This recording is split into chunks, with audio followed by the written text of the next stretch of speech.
gentlemen, the Joseph Schlitz Brewing Company of Milwaukee, Wisconsin presents The Halls of Ivy, starring Mr. and Mrs. Ronald Colman.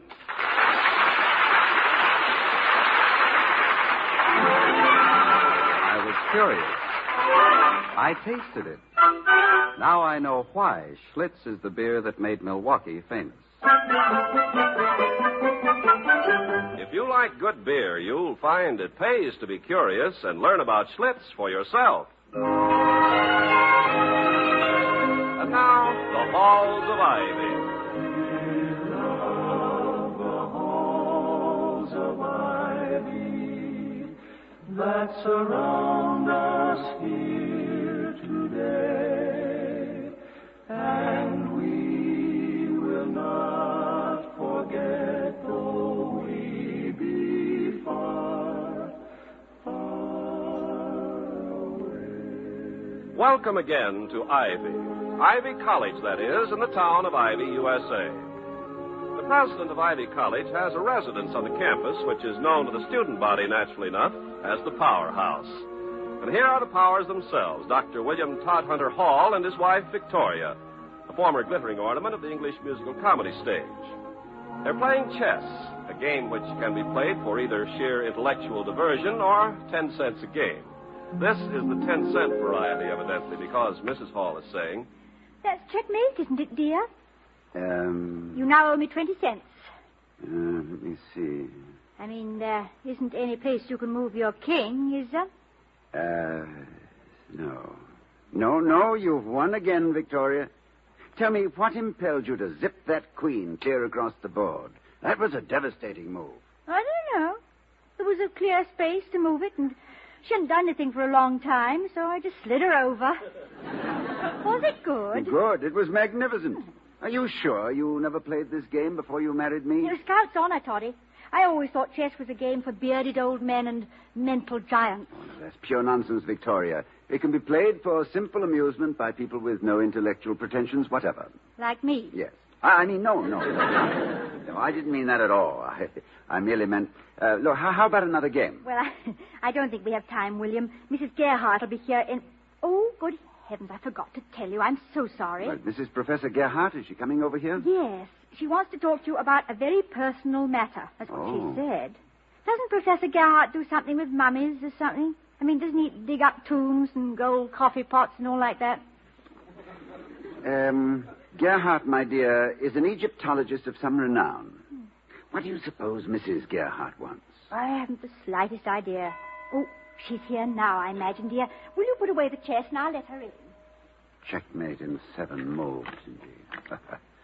Paul, old boy, you're slipping badly when a rank amateur can... Mrs. Gerhardt, William, dear. Mrs. Gerhardt to see you. Good evening, Mrs. Gerhardt. Please sit down. Good evening, Dr. Hall. I'm sorry if I'm breaking in... Oh, you don't have to leave, Mrs. Hall. Well, thanks, but I have dozens of things that need doing. I'll be back in a little while. Just excuse me, will you? Of course. How is Hans, Mrs. Gerhardt? Since he received that last batch of pottery and sarcophagi, I don't see much of him. Well, I don't see much of him these days myself, Doctor, and it isn't because of his work. Logically, I suppose. My next question is, why isn't it? Has Professor Gearhart taken to being absent without leave? Yes. Oh. Doctor, I haven't the slightest right to come to you with what's really a very personal family matter. My only excuse is that I trust your judgment so implicitly, and, well, I don't know where else to go. The Ivy Bulletin doesn't give advice to the lovelorn. Well, my principal business is human relations, and by extension, I suppose, family relations among the faculty. So let's examine the problem, whatever it is. It's a very simple one, Dr. Hall, and a very old one, too, I suppose. Hans is... Well, I think there's another woman. Another woman? Oh, but he's old enough to know... Oh, no, I can't... I've always heard it said, Doctor, that the dangerous age for men was from their first long pants to their last short breath. So I don't suppose I should be so surprised about this. But I am. And if Hans hasn't been happy with me, he's been an awfully good actor. Oh, my dear lady, Hans Gerhardt couldn't act. Why, he'd be lost in a kindergarten charade. A more open... Oh, I see. That does leave the alternative, doesn't it? Yes. Plus the fact that he's spending much too much money. He refuses to tell me where he spends 3 or 4 evenings a week, and he comes home with lipstick on his collar. Have you asked him about it? Yes, last night. He simply turned 3 shades of vermilion, walked into his study, and started measuring the shin bone of some Assyrian queen that he uses for a paperweight. You know, it's bad enough to compete with live women, Doctor, but when they've been dead for 4,000 years, it's enough to make a wife take another look at herself. Let me assure you it has nothing to do with your appearance. Having been extremely fortunate as a husband, I consider myself somewhat of an expert on what a wife should look like. Now then, just what do you think I can do? Well, I don't know, frankly. And just as frankly, even though you have come to me as a family friend and your husband's superior officer, I feel a little presumptuous in interfering in such a very personal matter. But wouldn't an open faculty scandal concern this college rather directly, Doctor? Do you intend to cause one, Mrs. Gerhardt? Oh, I certainly do not. The fewer people who know about this, the happier I'll be. But these affairs always start gossip, Doctor. Oh, if I can merely drag Hans back to his senses and his old Egyptian bones, I'll never mention it again. I don't want any melodrama. I just want that sweet old goop of mine to stop making an idiot of himself. And of me. Well, this role is an unfamiliar one to me, Mrs. Gerhardt, but give me a few days to see what I can do. And thank you for the absence of hysterics. You're a very well-adjusted woman. Oh, thank you. I don't think I'm completely unemotional about this, Doctor, because I don't fling myself about the campus clutching a bunch of tear-stained violets. But I haven't been sleeping very well either. It's quite understandable, I'm sure. Good night, Doctor, and thank you for listening to me. Good night, Mrs. Gerhardt. The cloistered life of a college president. Dr. William Todhunter Hall, alias Beatrice Fairfax, alias Willie the Snoop. Just how does one go about cherching la femme? Does one... Toddy, what on earth are you muttering about? Please, Victoria, I'm on a case. You act more as though you just finished one. Is it something to do with Mrs. Gearhart? Yes, quite something indeed. And the splendid advice which you are about to give me, I hope, will ease my conscience for violating Mrs. Gerhardt's confidence. Well, you haven't violated yet, Willem, so please do. I'll be the close-mouthed, faithful secretary in love with the boss. What's the caper, Chief? Caper, in this instance, is extremely apt. Professor Gearhart is capering. He shows unmistakable evidence of matrimonial deviation. Oh, my goodness. Have you any idea what direction he's taken? Oh, that's what I'd like to find out. I don't know what I'll do about it when I do find out, but... Oh, Vicky, do I appeal to you as a blue-nosed reformer? A censor of other people's private lives? No, Toddy. You just appeal to me. As? Nothing. You just appeal to me. Do I appeal to you? Oh, with an increasing intensity which is a little frightening. Well, it doesn't frighten me. I can walk right up to it. See? I'm brave, huh? Ah, Vicky, darling, I do love you dearly, but you're taking my mind off the Gerhardt case. And you haven't answered my question. What question? Oh, yes. You mean how to put the finger on the hussy that's making a pigeon a pyramid boy. Oh, Vicky, please. I'd almost prefer profanity from you. Oh, all right. No. I said almost.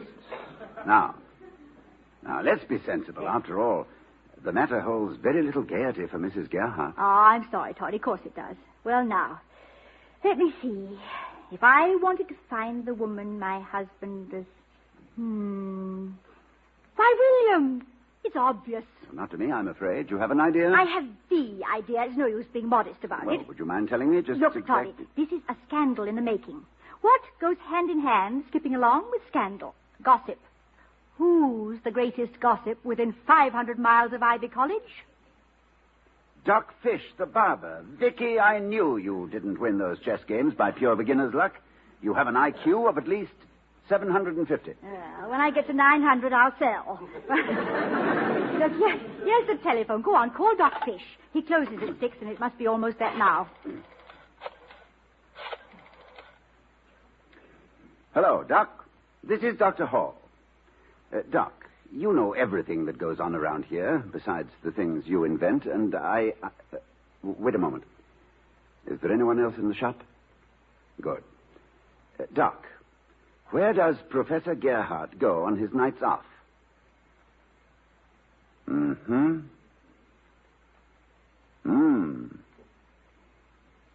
Mm-hmm. Oh, this is maddening. What was that street number again? Mm-hmm. All right, thank you, Doc. Thank you very, very much. Goodbye. What a filthy old world this would be if it weren't for gossips like Doc Fish who keep their ears to the ground picking up all the dirt. Well, what did he say? I mean, he knew, of course. Of course. Where's my hat, Vicky? I don't know. What do you want with it? Well, I'm about to call on a mysterious widow who lives at 1245 Foster Avenue. Now, if I'm not back in an hour, I shall probably come wandering in at 4 a.m., reeking of sandalwood and stained with mascara. Pray for me, Vicky. Pray that I may withstand the lure of this unknown woman. Pray for you. I'm praying for me. Now, get along, Private Eye. And if you should look up from your white bearskin rug past your long ivory cigarette holder and see a woman lurking in the shrubbery, well, 3 guesses.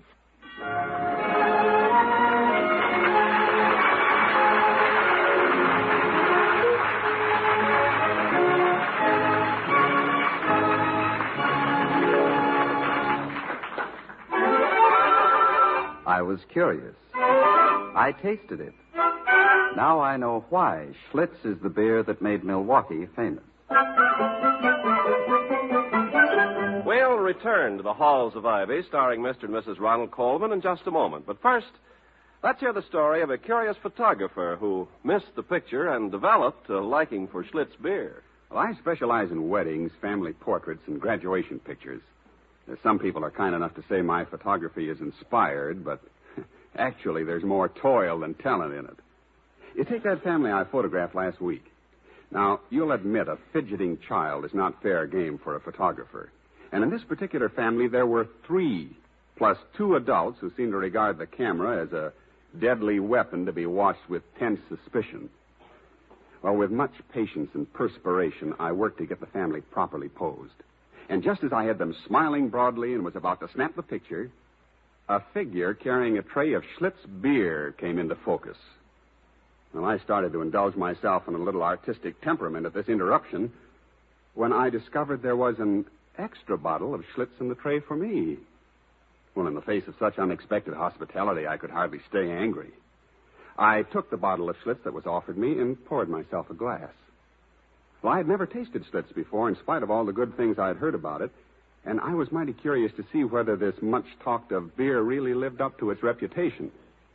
I took one swallow, then another just to make sure, and came to a swift conclusion. If Schlitz tastes as good to others as it does to me, then I say it's no wonder they call Schlitz the beer that made Milwaukee famous.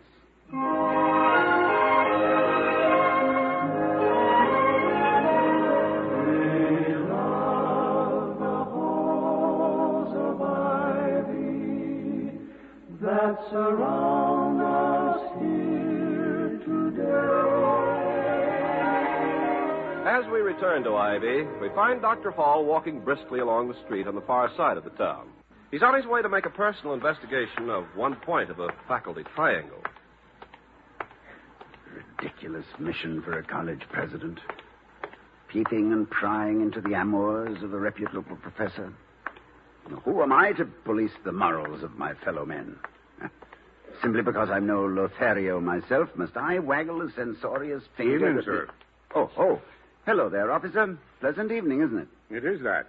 You're Dr. Hall from the college, aren't you? Yes, I am. And I don't know whether to be flattered or disturbed at being recognized so promptly by the city police. Oh, you're better known than you think, Doc. There's a police circular of you pinned up in my son's room. A police circular of me? Well, really, officer, I can't quite remember ever being the object of your official attention. What was my crime? Desertion. Oh. The students at Ivy, and my son is one of them, thought you were going to quit as president a few months ago. I'll admit there was some discussion of the matter among the governing board, but My departure would have been quite involuntary, I assure you. Well, the kids were kind of upset about it. So they got out circulars with your picture and description on them, like regular police jobs. We call them readers. They says, wanted for desertion, William Todhunter Hall. Todhunter, family name. Yeah. Well, I guess all the students was glad you stayed, Doc. My kid thinks you're the nuts. Well, thank you for both the sentiment and the use of the definite article. By the way, officer, how far is Foster Avenue? 3 streets farther than the way you were going, Doc. What number? It's in the 1200s. Well, turn right on Foster, and it's the second block. Thank you. Thank you very much. Well, it's a pleasure to be of service to the husband of a wife like yours, Doc. Oh, you know Mrs. Hall? Well, my son and his wife do. One day she got took to the hospital, and he had to go with her. Your wife sat with the baby. Wouldn't take anything for it either. Well, I shall have to speak to her about that. She'll never get anywhere that way. By the way, I hope it was nothing serious with your daughter-in-law? Oh, no, just another baby. Well, good night, Doc. Good night, officer.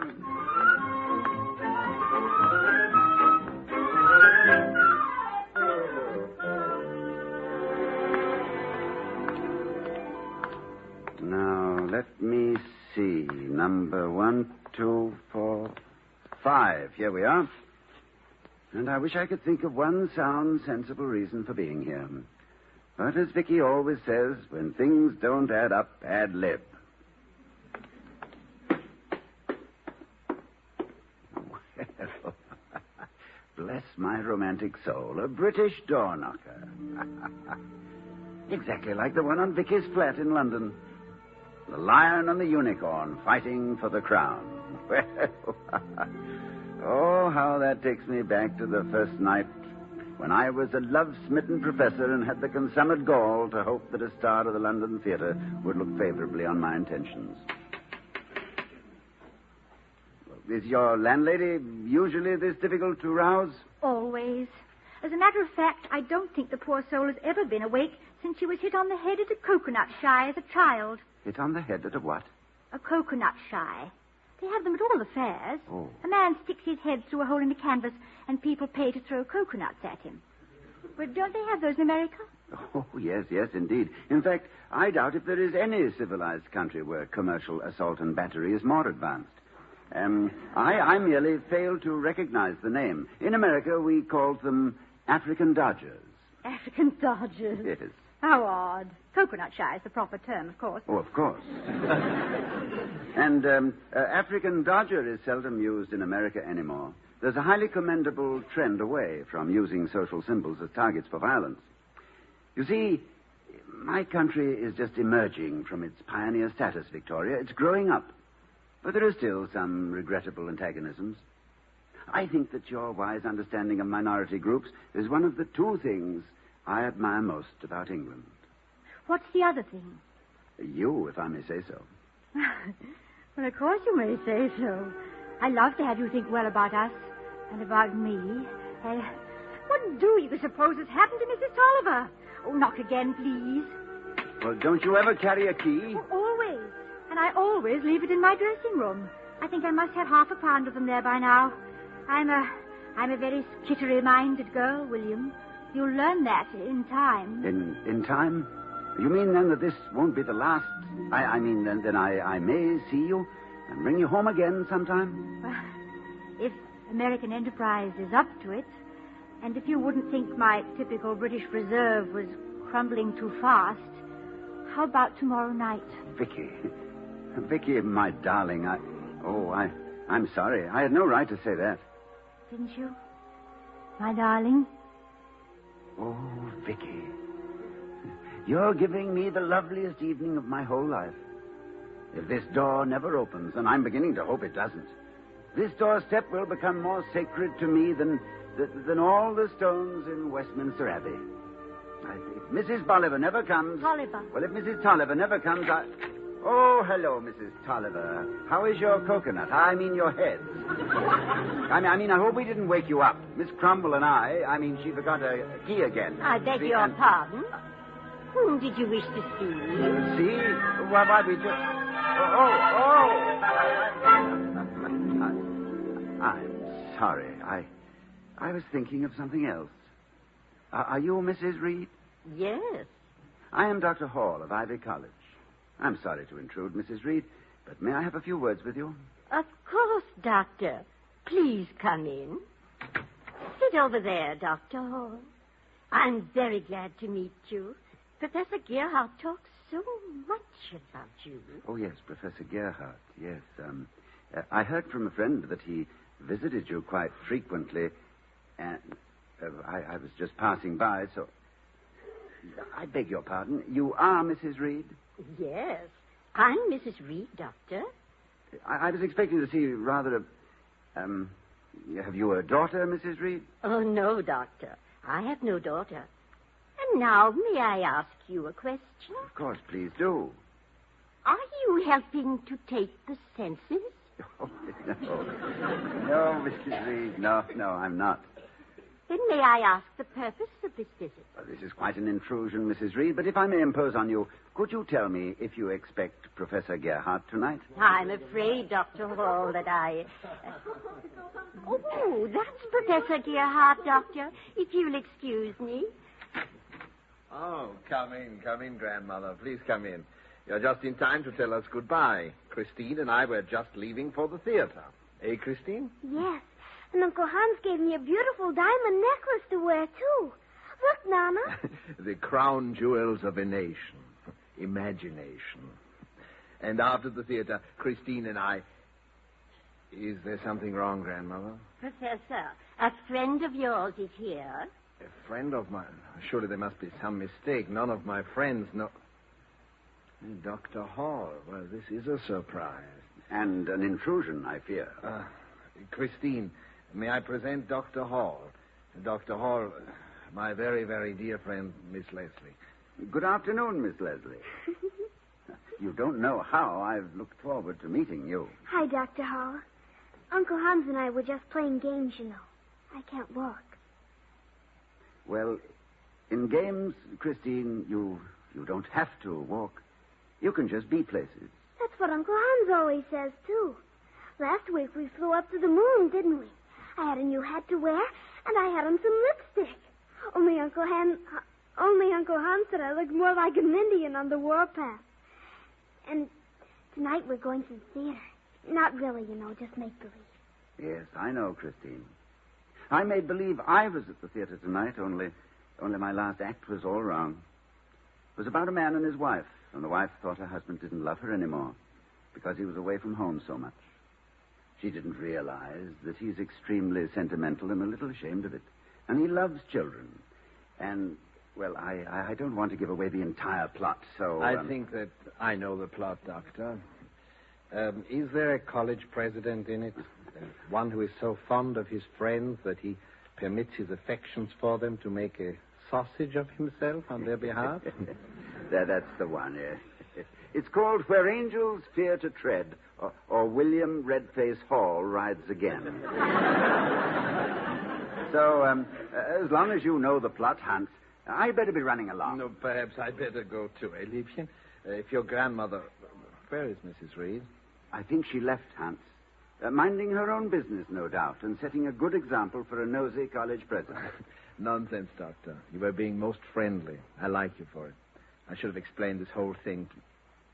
But no, I had a reason. Christine, say goodnight to Dr. Hall. I'm taking him home. He's easily confused, and I don't want him to get lost going back. Good night, little one. Good night, Uncle Hans. Come again soon.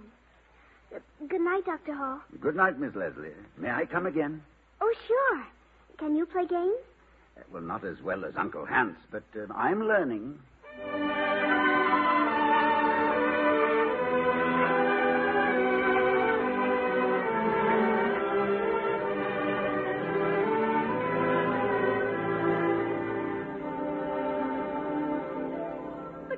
Darling, why didn't the silly man tell his wife he was simply visiting this child? He explained that to me coming home, Vicky.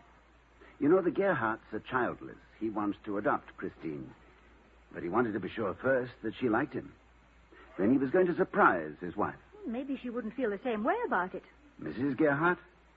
The one who is always picking up stray puppies, mending the wings of sparrows, and otherwise making a sentimental angel of herself? No, I think we can trust Hansie's judgment on that. Oh, Vicky, I am an impulsive, snooping Batinsky. Oh, no, you're not. Well, you merely took dictation from your heart and couldn't read your own shorthand. Your intentions were absolutely right. Yes, but my methods were wrong. Instead of dashing out of here all prepared to brand some brazen woman as a marital interloper, I should have gone direct to Hans. Well, then he'd have called you an outrageous busybody and thrown you out, and you wouldn't have solved a thing. Well, I haven't solved anything anyway. Well, maybe I did help bring matters to a head. Mrs. Gerhardt might have taken some regrettable action. Of course. You just go on being impulsive, Toddy.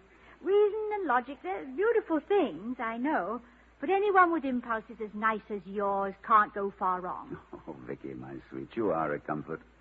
But I am somewhat inclined to hasty action for causes which I think are right. And when I saw that child tonight, with her little twisted body and her bright and eager face, I thanked whatever gods may be that I am hasty.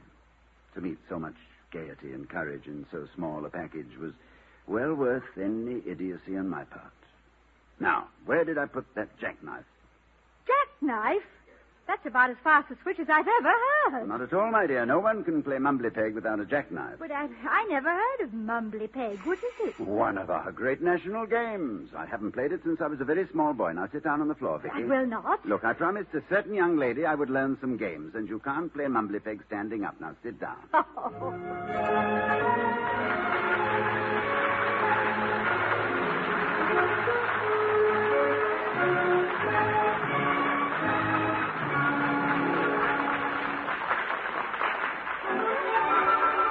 I was curious. I tasted it.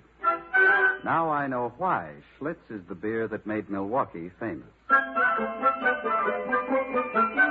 And here again are Mr. and Mrs. Ronald Colman.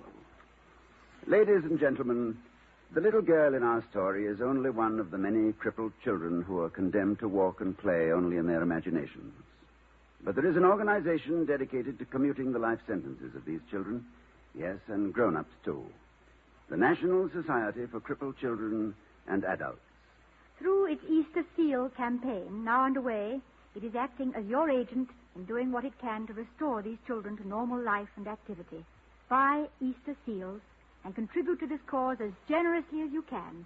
Send a check or money order to Crippled Children, Box 5050, Chicago, Illinois. It's an easy number to remember, 5050, Chicago, Illinois. Thank you and good night. Good night, everybody.